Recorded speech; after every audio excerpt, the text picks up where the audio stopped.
Have you ever had a moment that completely altered the course of your life? For Gabriela Torres, that moment came on a rainy Friday night in New York when her rideshare canceled 6 blocks from her destination. Lightning flashed across the sky as Gabriela spotted the glowing sign of Vesuvio Lounge, its warm golden lights a beacon in the stormy darkness. Without hesitation, the 20-year-old art student pushed through the heavy wooden doors, unaware of what waited inside. The instant silence that greeted her should have been her first warning. Conversations halted mid-sentence as she stood dripping on imported marble floors, suddenly aware this wasn't the ordinary establishment she had assumed. The opulence was overwhelming. Crystal chandeliers, velvet furnishings, and staff dressed impeccably in black. It was clearly somewhere exclusive and somewhere she didn't belong.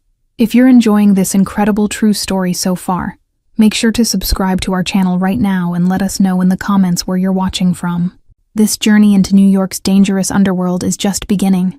It was then that Gabriela noticed him, a man seated alone at a corner table, watching her with an intensity that made her breath catch. At 28, Antonio Ricci commanded the room without speaking a word. His tailored black suit and confident posture marked him as someone of significance, his dark eyes assessing her with unmistakable interest.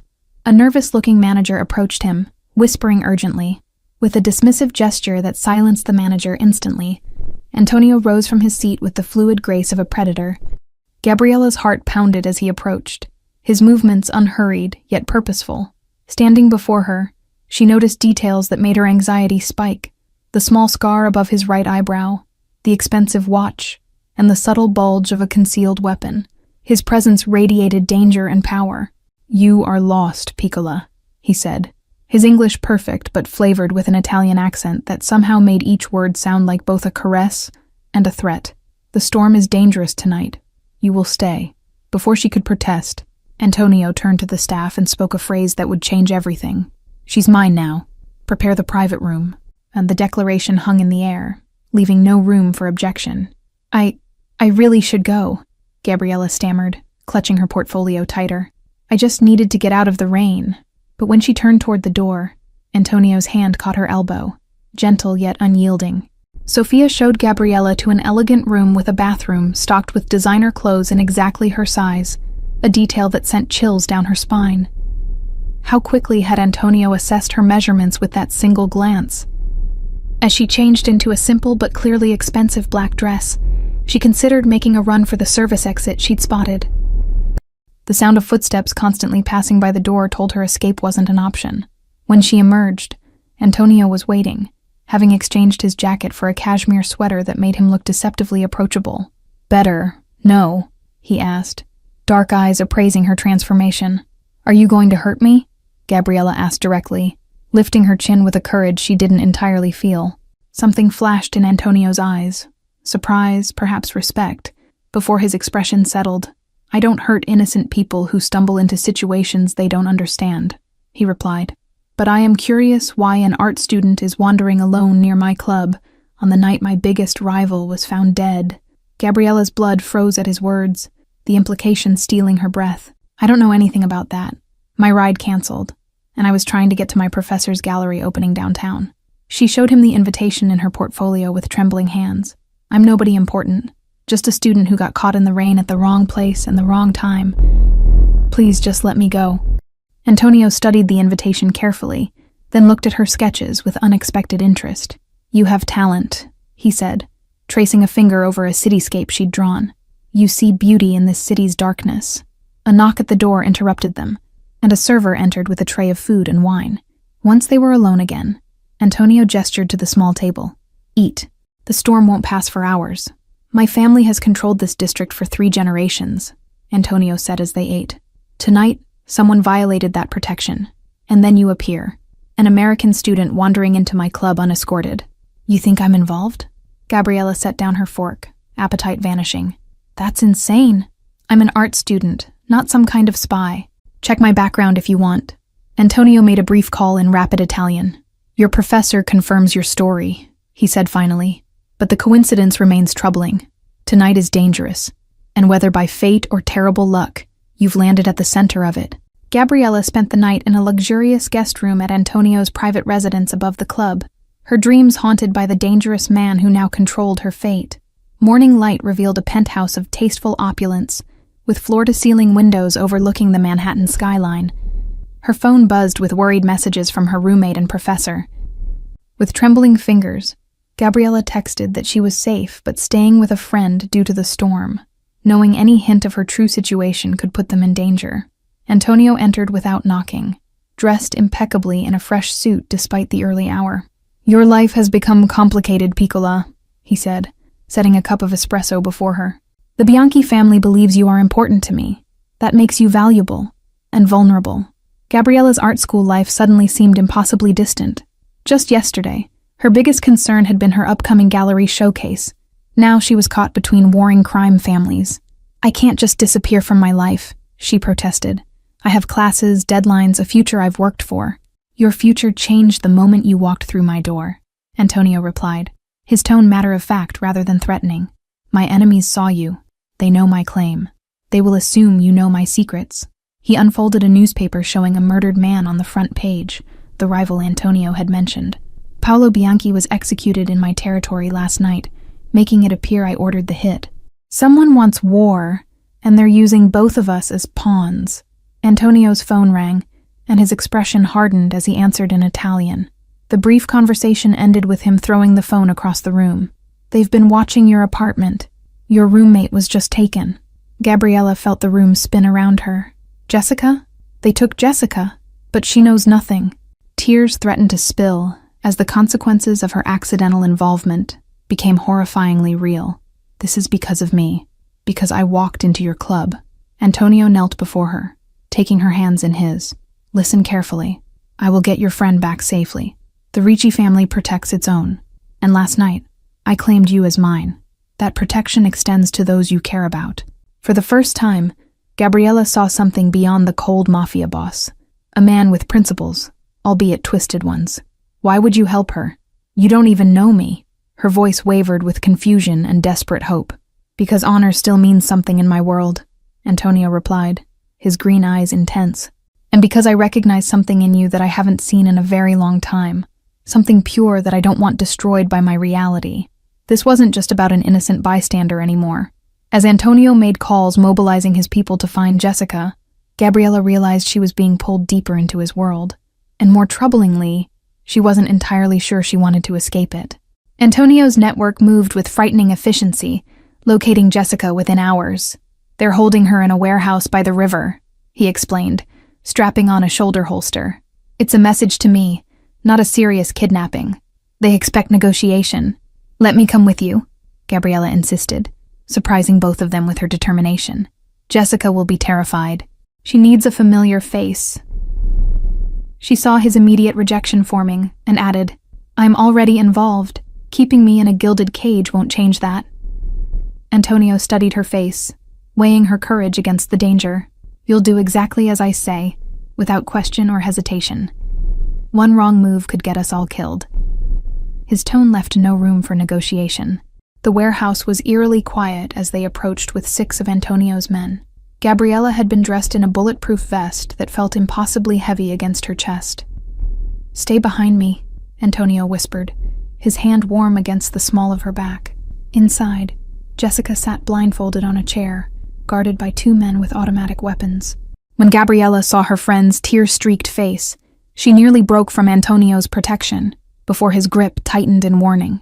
"Patience," he breathed against her ear. The negotiation unfolded in a mixture of English and Italian, tension crackling in the air. "You bring your new plaything to a business meeting, Antonio?" sneered the leader, a thin man with cold eyes. "How unprofessional.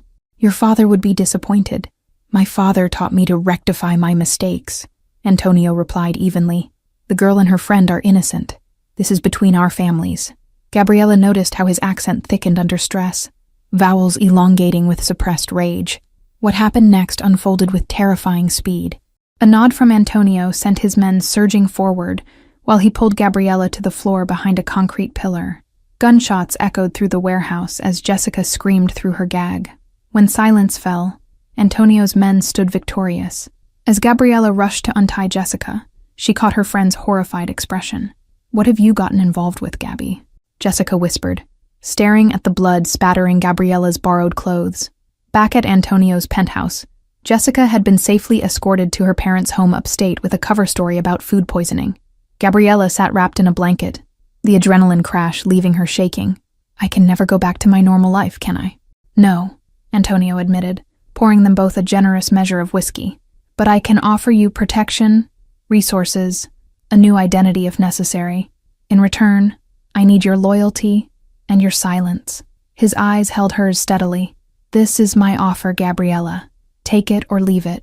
With that simple statement, Antonio laid out the devil's bargain before her. Safety, in exchange for entering his world completely. And if I refuse?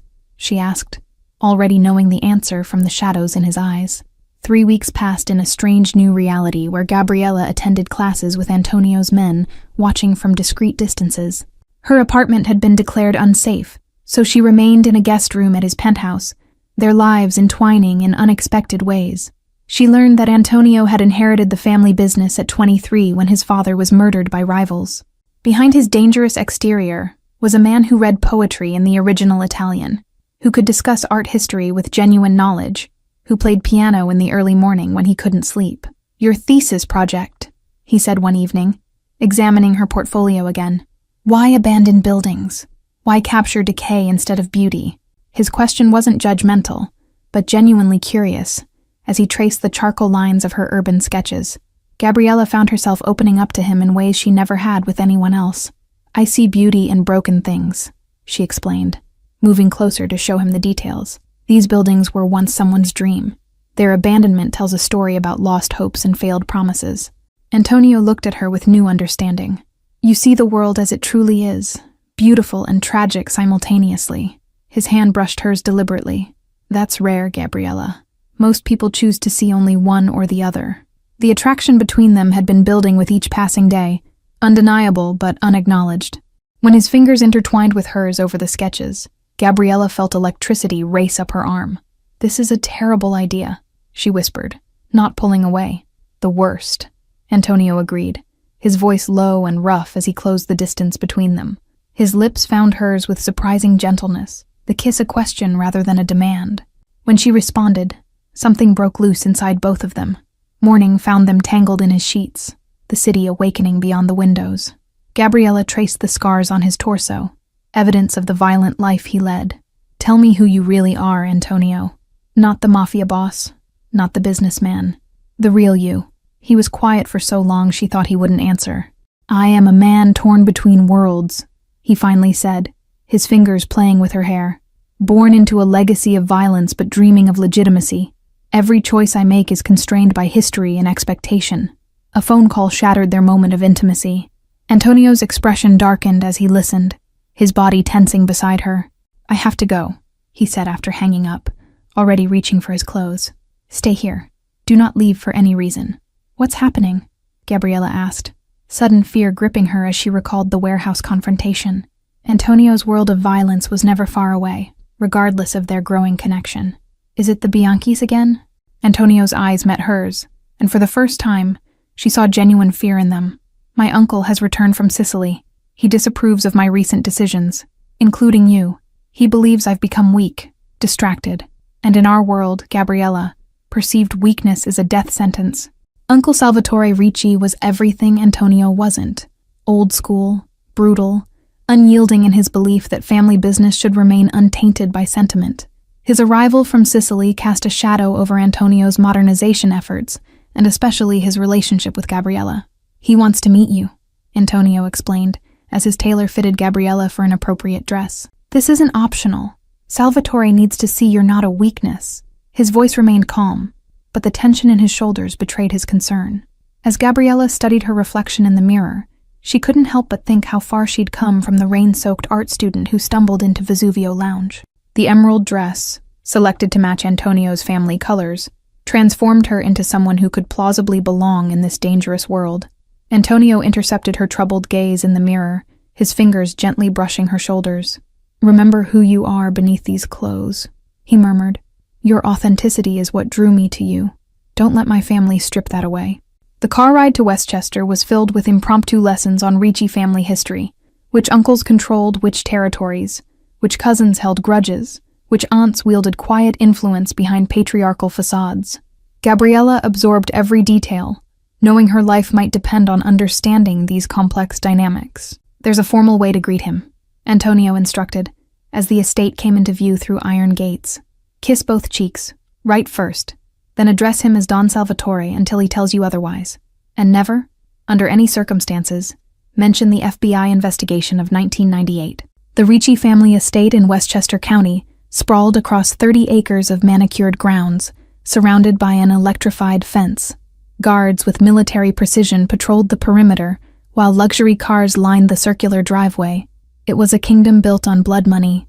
Salvatore held court in a wood-paneled study that smelled of cigars and aged leather. At 72, his wiry frame still radiated dangerous energy, his hawk-like eyes missing nothing as they dissected Gabriella. "So, this is the art student who has bewitched my nephew," he said in heavily accented English. "Uncle, Gabriella is under my protection due to circumstances beyond her control," Antonio explained, his hand possessively at the small of her back. The Bianchi situation made her involvement necessary. His tone was respectful but firm, a subtle power struggle evident. Salvatore circled Gabriella like a predator assessing prey. Pretty, educated, from a respectable family.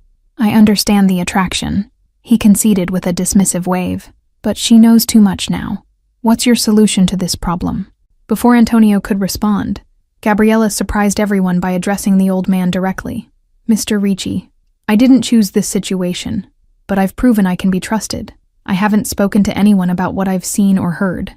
Salvatore's eyebrows shot up at her boldness. Courage or foolishness, I wonder. He turned to Antonio with renewed interest. "You were always different, even as a boy. Your father indulged your idealistic notions.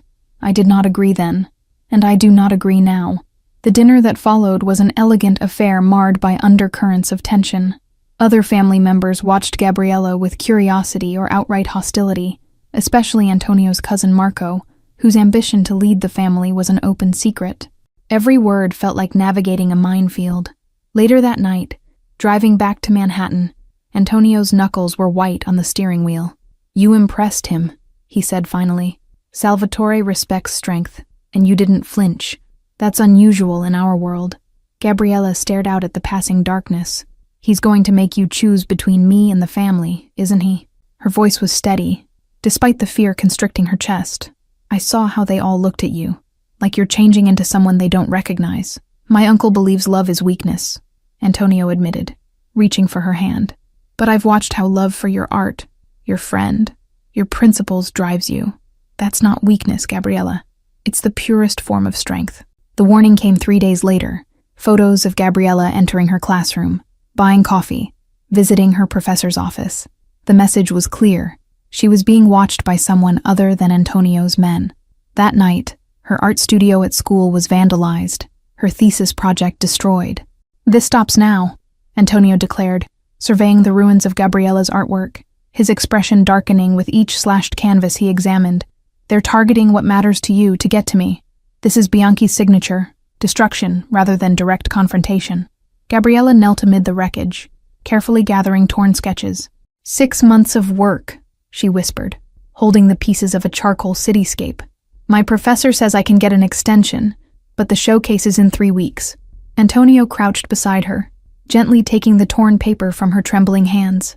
"I'll make this right," he promised, a new determination in his voice. "But not in the old ways, not with more violence." That evening, Antonio called a meeting of his closest advisors, including his consigliere Giuseppe, a Harvard-educated lawyer who'd served the family for decades. "Our legitimate businesses now account for 60% of our revenue," Antonio reminded them, spreading financial documents across the table. "The construction company, the import business, the tech investments, they're all profitable, all clean," he continued, pointing to specific figures. "We can complete the transition within 2 years if we accelerate the timeline." His plan was bold, transforming the Ricci empire into a fully legitimate enterprise. Giuseppe looked troubled. "Salvatore will never approve abandoning our traditional revenue streams, and the Bianchi family will see this as weakness, not evolution." The older man's concern was evident. "They're already making moves on our territory." Antonio unrolled architectural blueprints with the same precision he once used to plan territory expansions. Every floor will serve multiple purposes: exhibition spaces that transform into classrooms by day, community workshops that become performance venues at night. Maximum utility, maximum community benefit. Gabriella recognized Antonio's strategic brilliance applying itself to creation rather than control. "You're thinking about this like you would territory acquisition," she observed, not without admiration. "Except instead of taking over blocks with intimidation, you're revitalizing them with art and education." Giuseppe's weathered fingers traced the financial projections. "The tax benefits alone would offset initial investments within 5 years," he admitted reluctantly. "And the political goodwill is significant." The old consigliere was beginning to see Antonio's vision despite his reservations. "My father always said our true power came from community loyalty, not fear," Antonio reflected, his expression softening at the memory. "He believed the old ways would eventually destroy us. That sustainable power meant becoming indispensable to the community, not just feared by it. Then we use what they consider our weakness as our strength," Antonio countered, pulling out architectural plans. "The abandoned Crawford building downtown, we own it. It's been sitting empty for years because of zoning disputes." Gabriella recognized it immediately. A historic Art Deco structure she'd sketched multiple times for her thesis on urban renewal. "That building is architectural heritage," she said, examining the plans with growing excitement. "It could be transformed into gallery space, studios, community arts center." "Exactly," Antonio nodded, their minds in perfect sync.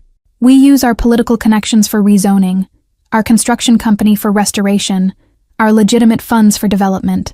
The Crawford Arts Center becomes our flagship legitimate project, and your thesis showcase becomes its inaugural exhibition." For the first time, Gabriella saw Antonio's business brilliance applied to something beautiful rather than brutal.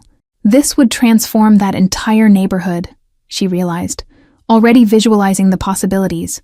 Create jobs, revitalize the area, preserve architectural history. The following weeks passed in a whirlwind of activity.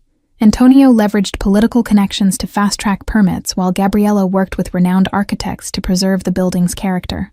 Her professor was ecstatic about the real-world application of her theoretical work. Unknown to both of them, Salvatore watched these developments with growing concern. "He's risking everything for this girl and her art project," he complained to Marco. "The Bianchis are encroaching on our territories while Antonio plays developer."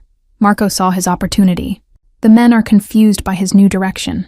They respect Antonio, but they understand blood and territory, not art galleries and community renewal." His ambition was thinly veiled as family concern. Salvatore's decision was swift and merciless. Antonio would be removed from leadership, with Marco taking his place. For his own protection, the old man rationalized, until he remembers who he is and what this family requires. Betrayal came from within. Antonio and Gabriella were reviewing final preparations for the gallery opening when Giuseppe arrived unannounced, his expression grave. "Salvatore has called a family meeting tonight. Marco will be named acting head of the organization. They plan to send you to manage our interests in Miami, away from the girl." Antonio's face hardened as he absorbed the news. "My own uncle," he said quietly, the hurt evident beneath his controlled exterior. "After everything I've done to secure our family's future," his hands clenched into fists before deliberately relaxing. "They'll never let us be together," Gabriella realized, the dream they'd been building together threatening to shatter. "Your family will always see me as the outsider who changed you, who made you weak in their eyes." "Then perhaps it's time to redefine strength," Antonio replied, his mind already calculating possibilities. "Giuseppe, who remains loyal to me versus Salvatore? I need honest numbers." The consigliere listed names while Antonio nodded, forming a plan. The Crawford Arts Center opening was scheduled for the night before Salvatore's family meeting, a timing coincidence that Antonio decided to use to his advantage. New York's elite had been invited: influential politicians, legitimate business leaders, prominent artists, and major media. "We make our stand publicly," Antonio explained to Gabriella as they prepared for the gala, "where they can't touch us without destroying everything the family has built." His strategy was bold, leveraging public visibility as protection. The transformed building exceeded even their ambitious vision. Soaring ceilings, restored detailing, and state-of-the-art gallery spaces created a venue unlike any other in the city. Gabriella's exhibition, Beauty from Broken Things, occupied the central gallery. As Gabriella adjusted Antonio's bow tie in their penthouse, a news alert flashed across the television. The FBI had arrested 3 Bianchi captains in a major sting operation. "Convenient timing," she remarked, meeting Antonio's gaze in silent question. His subtle smile revealed nothing, yet everything. The mayor arrived early, eager to associate himself with the urban renewal project, transforming a previously neglected neighborhood. "My office has been following your work closely, Mr. Ricci," he said, cameras flashing around them. "This is exactly the kind of private investment our city needs."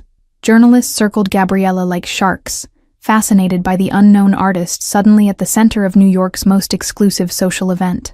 "My work explores the potential for beauty within abandoned spaces," she explained, the months of preparation evident in her poised responses.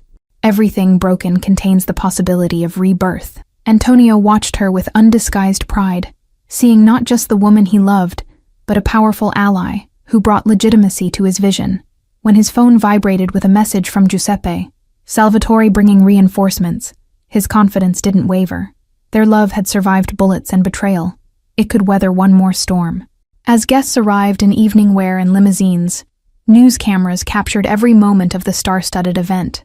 Antonio worked the room masterfully, introducing Gabriella as both the artistic director and his fiancée, an announcement that sent immediate ripples through both the social and criminal underworlds.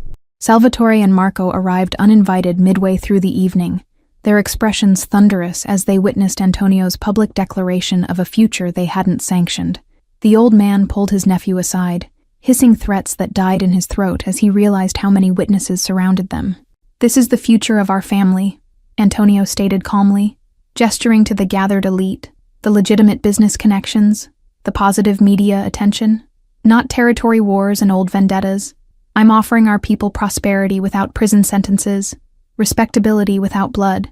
The confrontation between old and new reached its climax as Gabriella unveiled her centerpiece, a massive installation representing the Ricci family history, reimagined as urban renewal, destruction transformed into creation. The symbolism wasn't subtle, and Salvatore understood its message immediately. In that moment, surrounded by applause and cameras, the old man recognized the impossible had occurred. His nephew had found strength in love rather than fear. Antonio had transformed their legacy, while honoring its core values of family, respect, and power. Thank you for following our story of forbidden love and redemption. If you enjoyed Antonio and Gabriella's journey from danger to destiny, don't forget to like, subscribe, and share this video. Your support means everything and helps us continue bringing you these incredible true stories of love against all odds.